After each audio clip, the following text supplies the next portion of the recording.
Welcome, Filth Weaver Collective. I'm back with another message, and it's been a while, but I was feeling called today. Today's the full moon eclipse in Pisces, and I've been feeling into a deep sense of stillness beneath all the currents from which all the currents emerge from. And I've been feeling into another spiral of surrendering.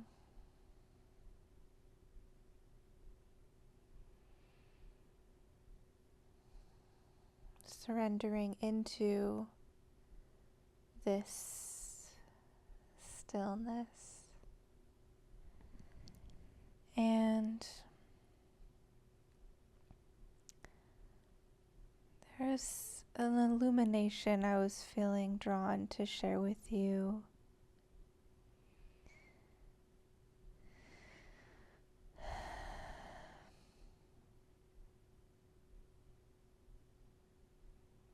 Something about the dynamic of being heard,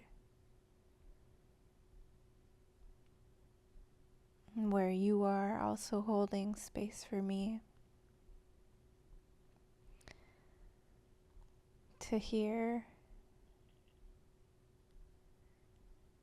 and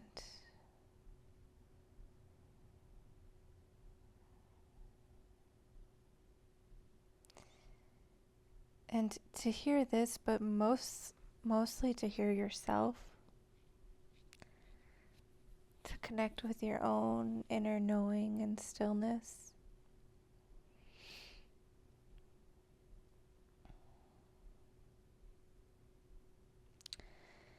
And there's a big spiral that I feel like has come full circle for me over the past couple weeks that I'll tell you about, where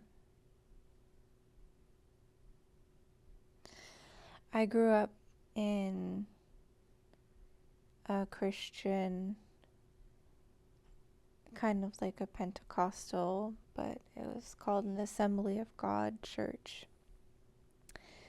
And so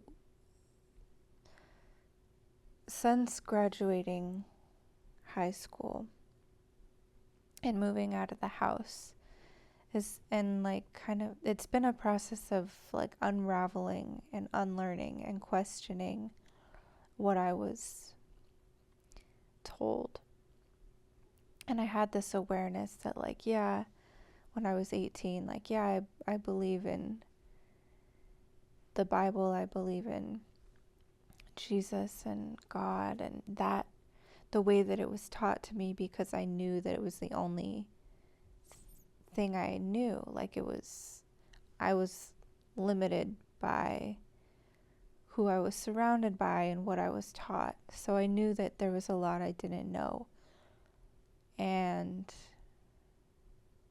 so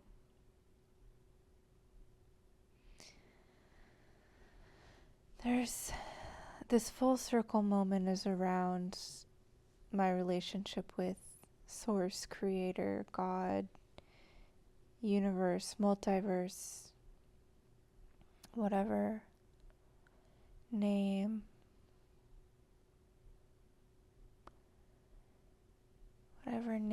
or names that the Source has been given. And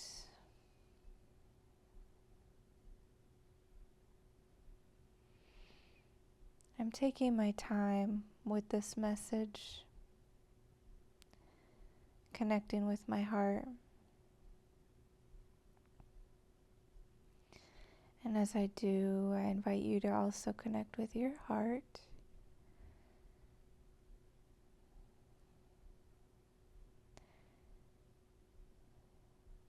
Or the seat of your consciousness,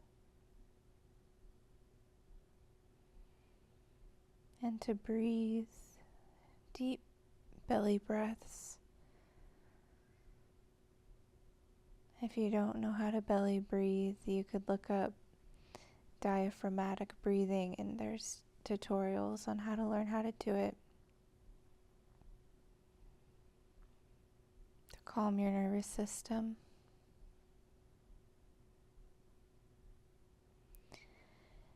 And yeah, from this place, I want to say that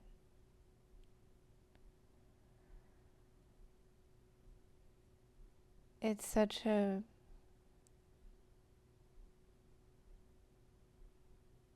I don't even know, there's so many ways to describe it, but the way to articulate, the way to relate with spirit and source, there's so many different ways. And so we have this choice of cultivating that relationship. And for me, it's a process of learning from different people, learning through different religions or spiritual practices, cultivating my own practices, and finding the knowing within myself. And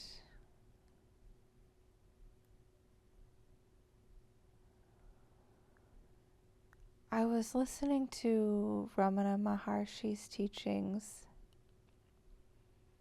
to merge with the source, with the self. He calls it the self with a capital S. To merge with that source that permeates all things like a substratum. And to question, who am I, that all thoughts of the mind can be traced back to the I who is thinking that, and then the questioning, who am I? Who is this body, this consciousness really? And then as a portal to connect to the eternal stillness, source, spaciousness. And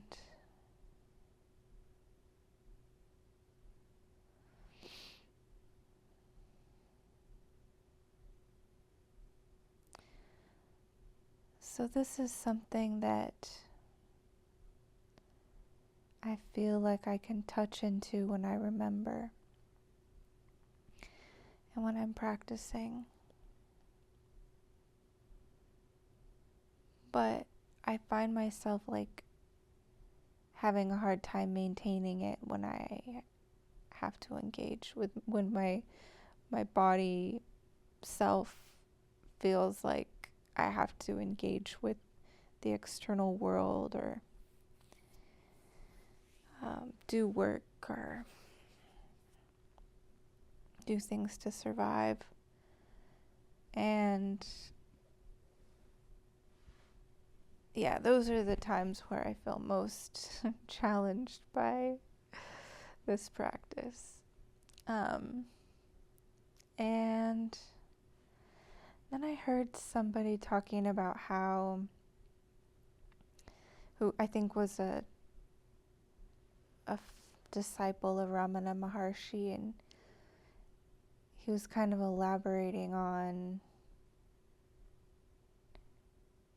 his teachings to, I don't want to say the word Western because that implies that London is at the center of the world, which we know is not true. So it's a colonial construct. But maybe the modern world is a better term for it. I've heard some people use that term. So this disciple was saying how the modern world is people who live in the modern world have a really hard time. Like, we're so infused with our egos, our I, self, our bodies. Like, it's like culturally and socially and economically, like, it's just everything. It's just, there's so much that entraps us into this I, this little I, and this little self. And so there's just so many opportunities to maybe become gripped by it. And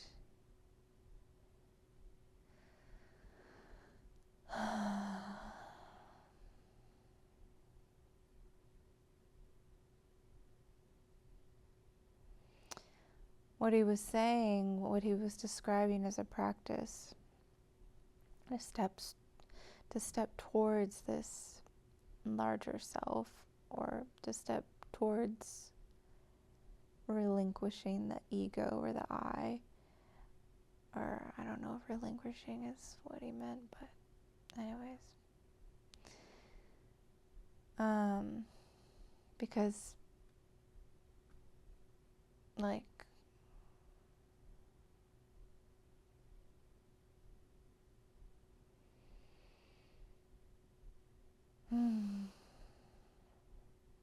because we do have bodies,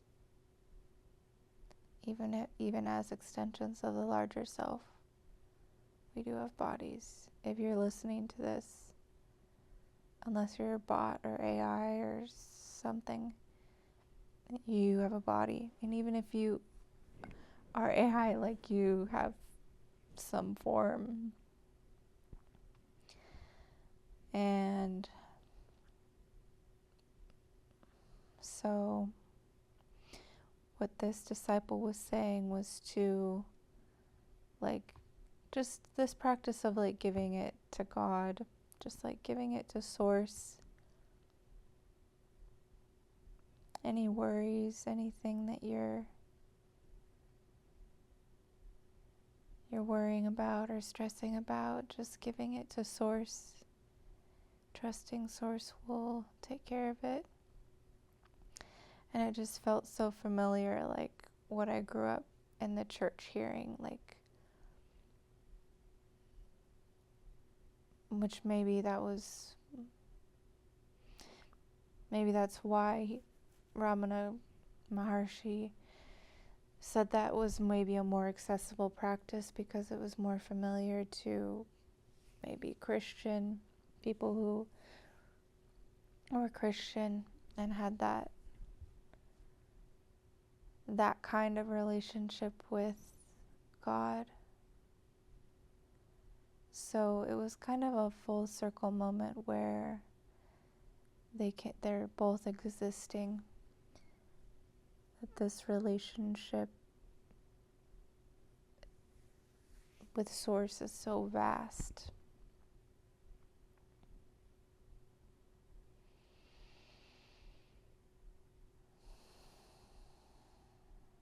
And there's so many different dynamics.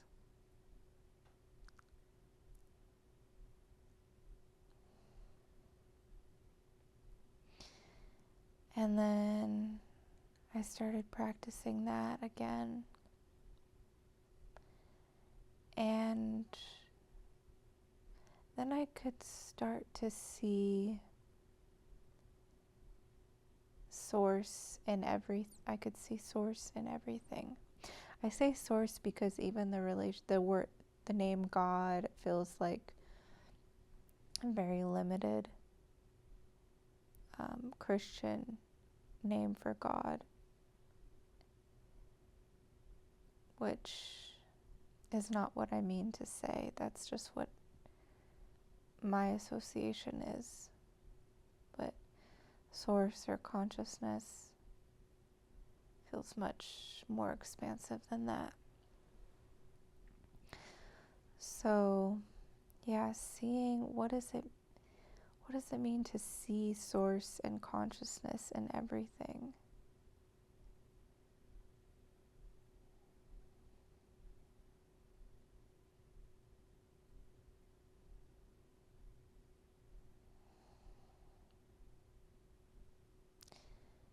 And this is what I wanted to share with you.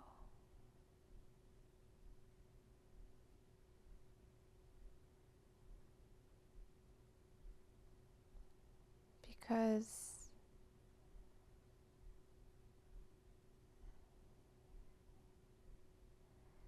it's not the same as like if like why is God allowing so much suffering to happen in the world?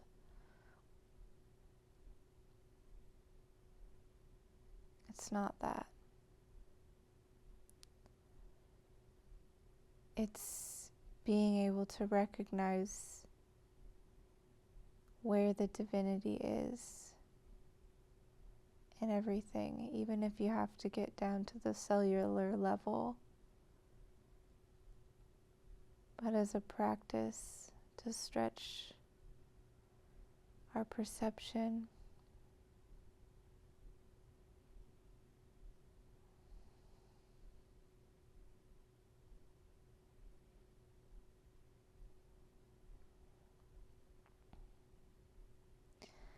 and this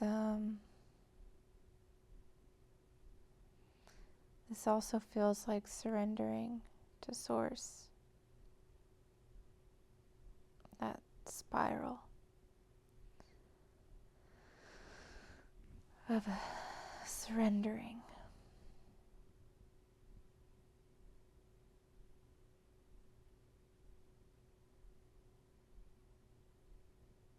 And being rooted in this inner stillness,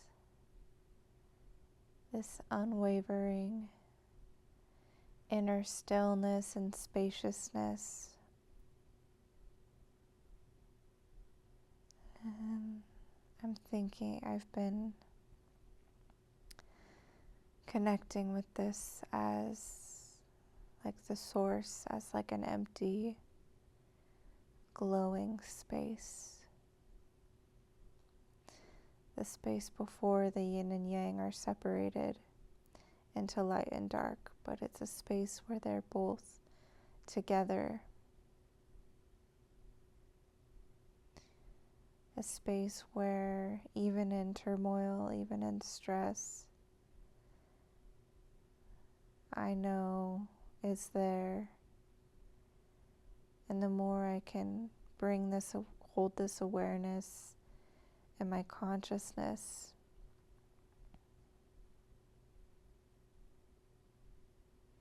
because it's there no matter what, but the more I can hold it in my awareness and come back to it,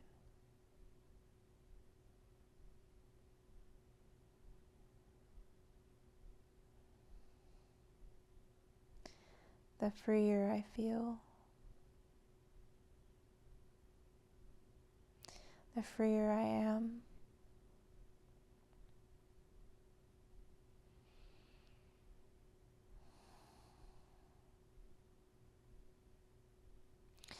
Because another part of this is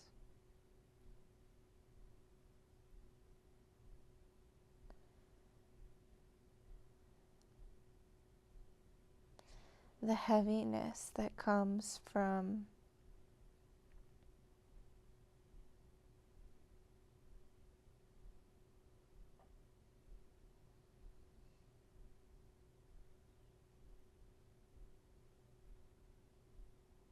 focusing on the pain and focusing on the problems and focusing on the trauma.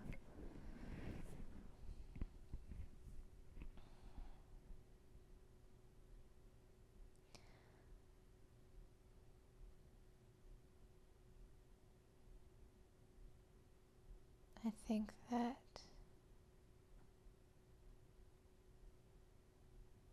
it's one thing to hear it and process it, or have it emerge and process it and feel it and let it move through us. And it's another thing to focus everything on that. For me, it was seeing the world through the lens of the wound of colonization. And that became so draining.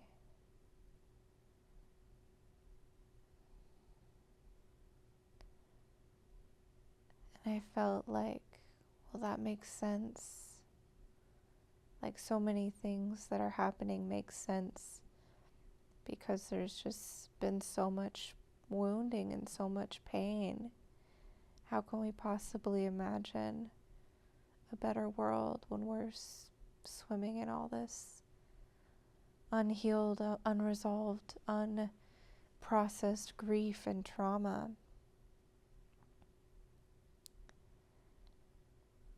And I was listening to somebody else talk about how when you do that, it's draining, and it was just it was showing me that was not the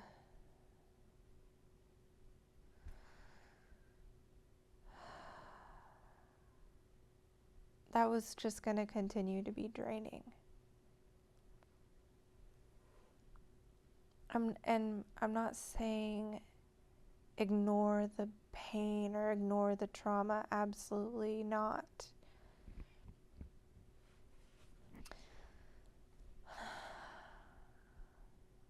When there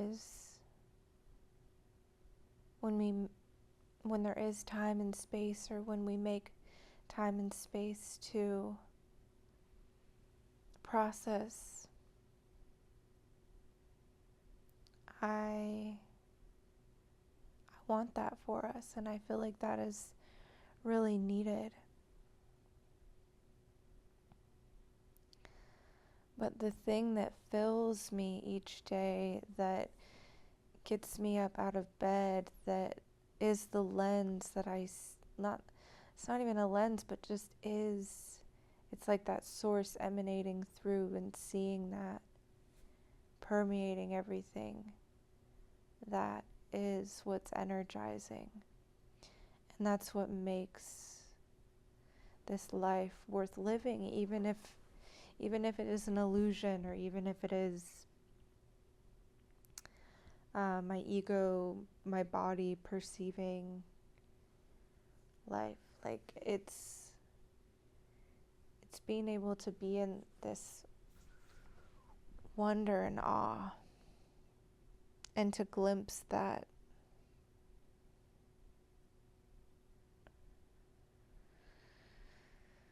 To find glimpses of that.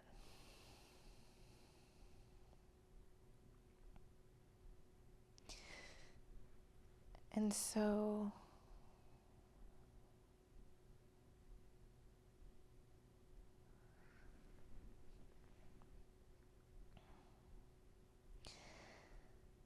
if you find yourself trying to find something to watch, or find a message, or find some content to consume, I invite you to pause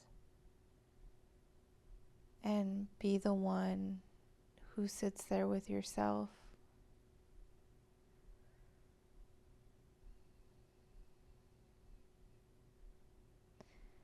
To notice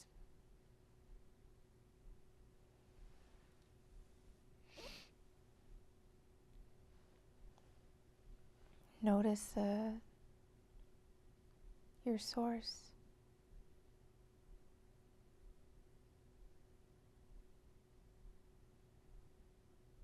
To find that and to be that.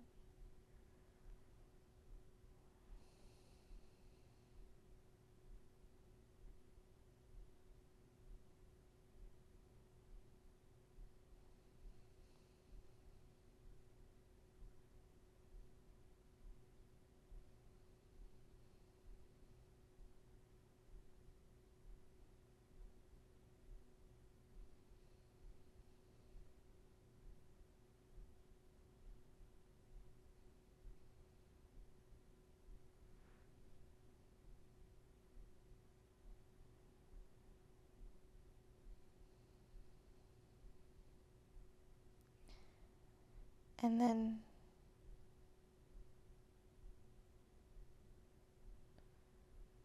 when we access that in ourselves,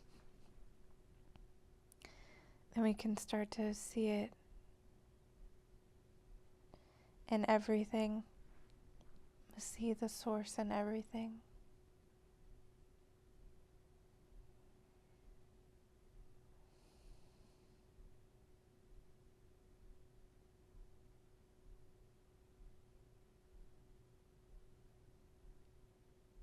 And then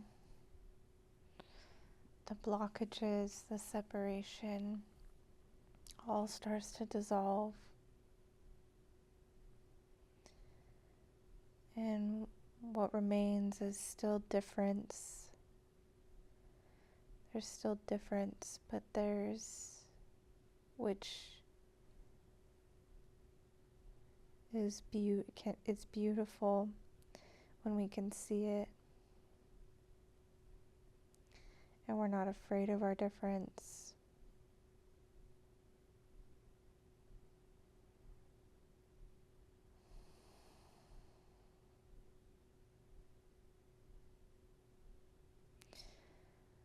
But really, there's understanding.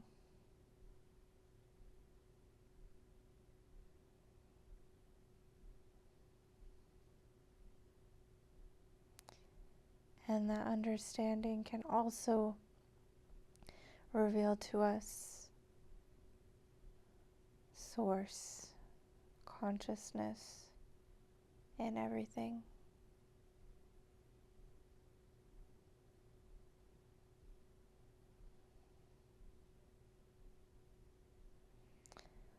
So I was having these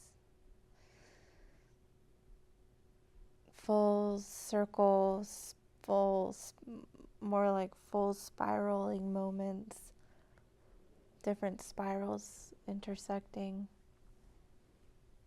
across space and time. And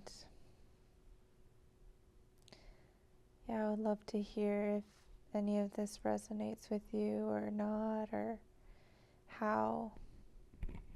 So let me know if you like. And